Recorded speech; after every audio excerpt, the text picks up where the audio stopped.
Hello and welcome to a very special edition of Movies in a Nutshell, where we talk about movies in a quick way so you can get on with your day. I'm your friendly neighborhood Detective Artemis, and yes, I do have a daytime buzz going on. Now before we go on, please make sure you hit that thumbs up button because I know it, you know it, Alpha 5 and Rosie know it. You really want to like this. Please. Today our reviewer is from What Were You Watching? Please go ahead and check out his channel. He'll be reviewing the 80s horror cult classic B movie, Chopping Mall. Please welcome our good friend, Ryan. Alright, are we clear? Because I got diarrhea. I gotta go.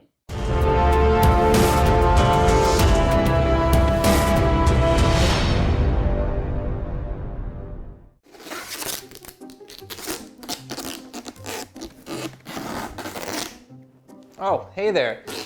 I'm just reprogramming my vacuum cleaner to be a security robot. You can never be too careful. And when I press this power button, I won't have to worry about home security ever again. But before I turn on my security robot, why don't we take a look at a cult classic film that has its own security robots? Chopping Mall. If you're a fan of B-rated horror movies, you're no doubt already familiar with the 1986 classic schlock fest about a trio of killer robots wreaking a night of havoc inside of a mall. They look like the Three Stooges. But if you're like me, and you never got around to watching Chopping Mall because everybody around you tries to convince you to watch Chopping Mall, well, let me give you a few reasons why you should watch Chopping Mall. First off, this movie is a lot of goofy fun. The entire plot is driven by the desire to party. Four couples, Greg, Susie, Rick, Linda, Mike, Leslie, Allison, and Ferdy, a handful of whom work at the Park Plaza Mall, decide to stay overnight at the mall to party and drink and bang. Unfortunately for the late night partiers, the mall gets struck by lightning, throwing the mall's newly acquired security robots into a frenzy. Also, the mall's new metal doors slam shut and won't open until the morning, trapping the party animals inside. What was that? That's the sound of us being locked in here all night. They, along with a handful of night staff, spend a night in hell trying to survive the killer robots. I mean, if that isn't a recipe for a good time, I don't know what is. The movie was co-written and directed by Jim Wynorski, who has a seriously colorful list of directing credits. Chopping Mall was his second movie, but he went on to direct some fun movies like Deathstalker 2 and Munchie, but has since dominated the romantic comedy genre with such hits as The Hills Have Thighs, Shark Babes, and The Lusty Busty Baby-Q.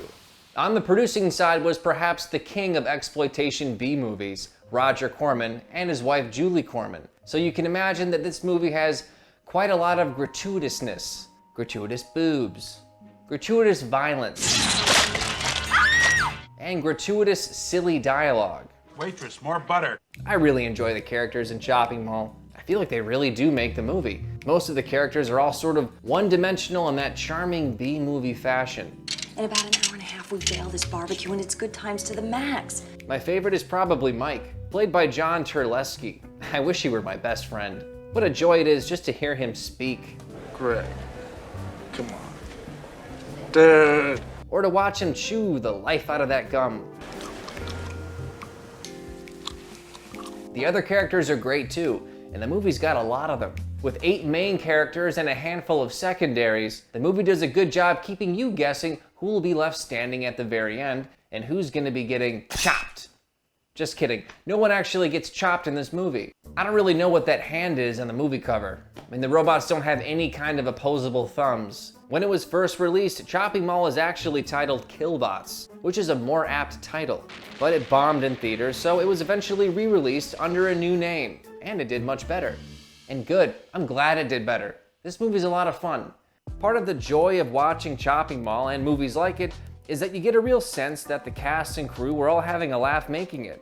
Let's go send those fuckers a Rambogram. I know the production did run into some problems with the owners of the mall, and shooting only at night when the mall was closed was probably a bummer for the actors. But the actors hit it well. I got a real sense that they, and most likely the crew, had a pretty good time making this movie. And that's when a movie really peaks, is when you can feel how much joy there was in creating it. If anything negative can be said about Chopping Mall, it's that some of the kills aren't as over the top as you'd hope they'd be. There are some good ones, and some surprising ones. I just wish the filmmakers had some more fun with the robots.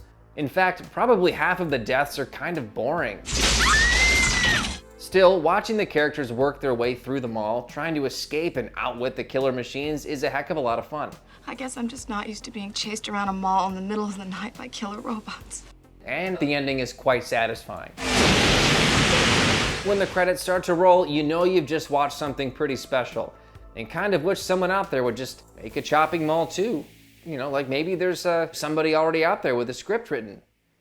Anyway, that's Chopping Mall.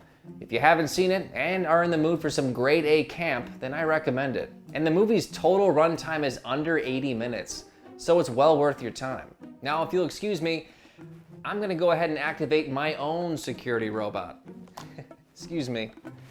Oh, I hope it doesn't turn on me.